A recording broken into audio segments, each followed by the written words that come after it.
IPL बंद होना चाहिए। आईपीएल बंद हो जाएगा तो जिनकी काला बाजारी, जिनका सट्टा चल रहा, पिछले वर्ष तो पूरा देश लॉकडाउन था, अब की बार तो इन्होंने लॉकडाउन भी खोल रखा। जब भी इन्होंने आईपीएल करवाया था, ये आईपीएल कैसे बंद कर देंगे? आईपीएल से तो भाई साहब इनका इतना बड़ा कारोबार है, इतना बड़ा कारोबार है, आईपीएल तो बिल्कुल बंद नहीं हो सकते। तो खेल चल रहा है पूरे देश में, यहीं से इनका टैक्स की भरपाई हो रही, यहीं से इनकी कालाबाजारी चल रही, यहीं से इनके सट्टे बाजार चल रहे, और यहीं से इनके जो विदेशों में बैठे हुए लोग इन्हें चलाने का काम कर रहे हैं, जिन्हें ये पकड़ कर लाने वाले थे, जिनका पैसा लगा हुआ है, जिसे कहते थे एक डॉन को कि हम इसे पकड़ कर ले आएंगे, गला पकड़ कर ले आएंगे, गर्दन पकड़ कर ले आएंगे, उसका दबाव है, इसलिए आईपीएल चल रहा है। आईपीएल बंद नहीं होगा, इस प्रकार खेल चलता रहेगा इनका। लेकिन ऑस्ट्रेलिया की क्रिकेटर जो है ऑस्ट्रेलिया क्रिकेट तो आईपीएल छोड़ के भी गया, उसने प्रधानमंत्री केयर फंड में पैसे भी दिए, लेकिन हमारे देश के कुछ लोग, हमारे देश के खिलाड़ियों कह रहे हैं कि वे लोग मान नहीं रहे बात को। तो सबसे पहले तो बीसीसीआई को ये चीज़ देखनी चाहिए, और बीसीसीआई इसके बाद में सरकार से बात करके इसका समाधान निकालना चाहिए। खिलाड़ियों को तो खेलने का पैसा मिल रहा, अब तुम्हें भी काम करने का पैसा मिलेगा तो सब लोग करेंगे।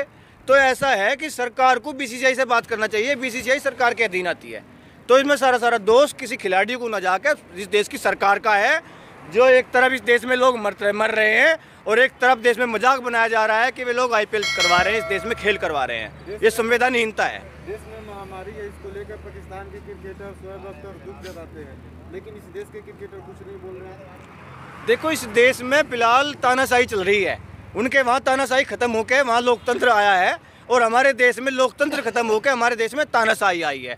इस देश में फिलहाल भी इस देश की सरकारों के खिलाफ, सत्ता के खिलाफ जो लोग बोलने का काम कर रहे हैं, आप लोगों ने देखा होगा, वही लोग, उनकी आवाज़ को दबाया गया और वही लोग पर फर्जी मुकदमे लगाकर उन्हें जेल में डाला गया। चाहे आप उस पत्रकार की बात कर लो मनदीप पूनिया की, चाहे आप रवि दिशा की बात कर लो, चाहे आप तमाम जितने सोशल एक्टिविस्ट हैं सबकी बात कर लो, उन पर फर्जी मुकदमे लगाकर उन्हें जेल भेजा जाता है। तो इस देश के क्रिकेटरों को, बेचारों को, उन्हें भी डर है कि अगर उन्होंने एक भी ट्वीट, एक भी आवाज़ इस देश की सत्ता के खिलाफ अगर उठाने का काम किया, तो कहीं ना कहीं इन पर भी कोई फर्जी मुकदमा लगाकर, मैच फिक्सिंग का मुकदमा लगाकर या डोपिंग का केस लाकर कहीं ना कहीं उन्हें फंसाकर फर्जी मुकदमे में जेल ना भेज दिया जाए। तो इस देश में लोकतंत्र खत्म है, बड़ी बड़ी आवाज़ें बोलने से घबरा रही हैं, और जो लोग आवाज़ उठा रहे हैं उन्हें खालिस्तानी, पाकिस्तानी, आतंकवादी, देशद्रोही आप लोग देख ही रहे हैं क्या क्या संकेत दी जा रही है।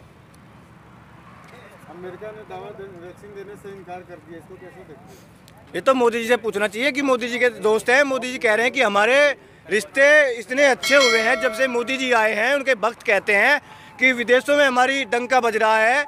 मोदी जी से पूछो कि जब वे अब की बार ट्रंप सरकार का नारा दे रहे थे, वे जब विदेशों में जाकर वहां पर प्रचार कर रहे थे, प्रचार मंत्री के रूप में काम कर रहे थे, ये तो माननीय प्रधानमंत्री जी को सोचना चाहिए कि उनकी विदेश नीति कैसी है। उनके मित्रों ने अगर उन्हें वैक्सीन देने से, उन्हें दवाएं देने से मना कर दिया है, तो ये हमारे देश के लिए विफलता है, हमारे देश की विदेश नीति के लिए विफलता है, हमारे देश की सरकारों के लिए विफलता है। हाँ कर दी है, पहले ना फिर हाँ। भाई साहब, ये ड्रामा ये देश की जनता से तो बाहर है कि पहले ना फिर हाँ, पहले ना फिर हाँ।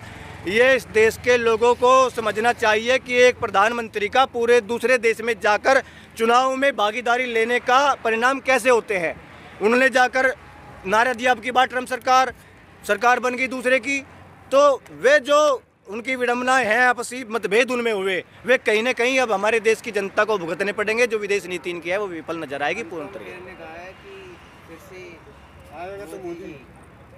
भाई साहब, अनुपम खेर और जो ये बॉलीवुड वाले लोग हैं, इनकी तो मती मारी गई है। कुछ भी बोलते हैं, उन्हें इस देश की जनता में रोजाना मरते हुए सब नजर नहीं आ रहे।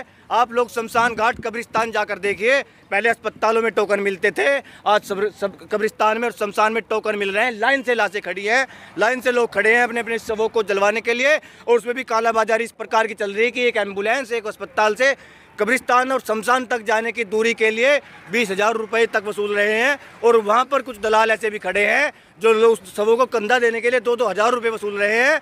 कुछ पंडित ऐसे लोग खड़े हैं जो उन शवों का अंतिम संस्कार कराने के लिए 10-10, 20-20 हज़ार रुपये वसूल रहे हैं। कुछ लोग ऐसे खड़े हैं जो उन शवों को कंधा देने के लिए 5-5 हज़ार रुपये वसूल रहे हैं। तो इस देश में उन अनुपम खेर जैसे दरिंदों को, दलालों को और सत्ता के चाबलूस चाटुकारितों को, क्या उन देश में उनकी संवेदनहीनता इतनी मर चुकी है कि उन्हें उन लोगों की लाश, उन लोगों की मौत दिखाई नहीं दे रही है। क्या यही आपदा में अवसर है? क्या आपदा में अवसर तो ये हमेशा से तलाशते आ रहे हैं, अब की बार भी आपदा में अवसर तलाश रहे हैं। आपदा में अवसर लेकिन तलाशो दूसरी तरीके से, लेकिन लाशों पर अगर तलाशोगे, ये तो एक वही बात हो गई कि एक जगह आप लोगों ने देखा होगा कि एक बच्ची का फोटो था, ऊपर की दिन मंडरा रहा था, उसको मरने का इंतजार कर रहा था।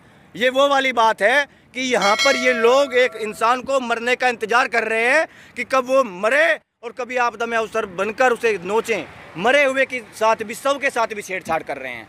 शवों के साथ छेड़छाड़ करने का मतलब है कि वो मर गया, उसे मुखाग्नि दी जानी चाहिए, उसे धरती में दफनाना चाहिए, लेकिन उसके बाद भी उसके शव पर नोचने के लिए आज के समय में अगर 1 लाख रुपए तक का खर्च आ रहा है, तो ये भी आपदा में अवसर क्या संवेदनहीनता के लोगों की इंसानियत ही, मैं कहना चाहूँगा कि इंसानियत ही मर चुकी है इस देश में। और इस देश की सरकारों को अब भी अगर चुनाव की खबर है और चुनाव पर उनका नज़र है, तो इस देश में मैं चाहता हूँ कि आने वाले समय में ऐसी सरकारें ना ही हो तो ज़्यादा अच्छा है। हम बिना सरकारों के जी लेंगे, लेकिन इस प्रकार अगर इंसानियत खतरे में आ गई तो इस देश में जीना दूभर है। आपको नहीं लगता कि वोट डालने के समय पे लोग सब भूल जाते हैं? पिछली बार भी नोटबंदी के समय कुछ खबरें आ रही थी, लोग लाइन में मर रहे थे। भाई साहब, कुछ लोग तो अब भी भूले हुए हैं, कुछ लोग तो अब भी कह रहे हैं कि मोदी जी बहुत अच्छा काम कर रहे हैं। अरे मोदी जी ने कौन सा इन लोगों के लिए ऑक्सीजन की व्यवस्था करवा दी? मोदी जी कौन सा आकर इन लोगों की ज़िंदगी बचा रहे हैं?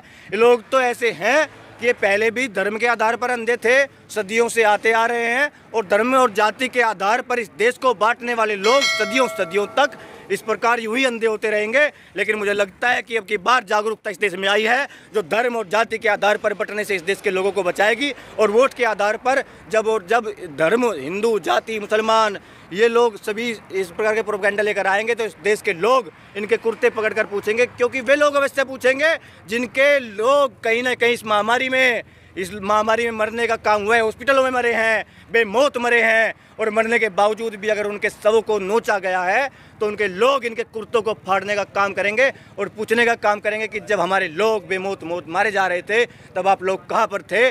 तब आपने हमारी रक्षा क्यों नहीं की? आपके हॉस्पिटल्स में जगह क्यों नहीं थी? अगर हमने मंदिर और मस्जिद के आधार पर वोट डालने की बजाय अगर हमने यूनिवर्सिटीज़ और हॉस्पिटल्स के आधार पर वोट डाले होते, अगर हमारे देश में इस एम्स के ना होते हुए अगर प्रत्येक प्रदेशों में एम्स होते, अगर प्रत्येक जिलों में अच्छी हॉस्पिटल सुविधा होती, तो आज ये ऐसे हालात हमारे देश में ना होते। लेकिन हमारे लोगों को चाहिए मंदिर और मस्जिद, लेकिन अब लोगों की समझ में आ रहा है कि मंदिर और मस्जिद में जाने से जाने नहीं बचती। भगवान के बाद दूसरा भगवान अगर किसी को बताया गया है तो डॉक्टर को बताया गया है। इसलिए अब की बार अगर कोई लोग वोट डालने का काम करेगा तो वो यूनिवर्सिटीज़ और हॉस्पिटल्स के नाम पर, शिक्षा और चिकित्सा के नाम पर वोट डालने का काम करेगा। अब की बार उन लोगों को याद आएगा जो वोट डालने से पहले जब वो ईवीएम पर अपना अंगूठा लेकर जाएगा तो उनके खोए हुए माँ बाप, दादा, चाचा, चाची, ताऊ, जितने भी अपने जो परिजन खोए हैं, उन्हें उन लोगों के चेहरे याद आ जाएंगे। उसके बाद वे वोट डालने का काम करेंगे।